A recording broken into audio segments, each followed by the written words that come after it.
Giới thiệu với các bạn một bộ chuyển đổi AV1 ra 4. Ở đây là hộp sản phẩm của nó đây các bạn. Đây là có catalog và giấy tờ kèm theo một cái bộ sản phẩm chính của nó đây các bạn. Đây, 1 ra 4 cổng, 1 2 3 4, đây là cổng vào và 4 cổng ra.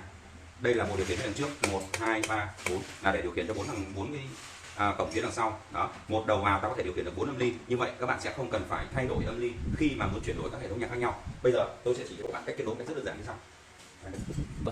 Âm nhạc sẽ được kết nối từ TV hoặc từ điện thoại thông qua thiết bị DAC hoặc cắm trực tiếp điện thoại vào một cổng out và nó đóng vai trò là in của cái bộ switch 1 ra 4 này. Đây là hai jack AV để chuyển đổi sang hai âm ly khác nhau. Đây hai âm ly phía dưới đây các bạn nhé, hai âm ly đây. Đó, chúng tôi sẽ điều khiển cái này thông qua 4 nút điều khiển ở dưới 1 2 3 4 và điều này các bạn sẽ không cần phải xử lý cái dây của hai âm ly này. Bộ AV1 ra 4 thật là tuyệt vời và rất là đẹp như này, hàng FG Gear chính hãng. Bên mình đang phân phối mức giá 220.000 một bộ, bao ship toàn quốc các bạn nhá.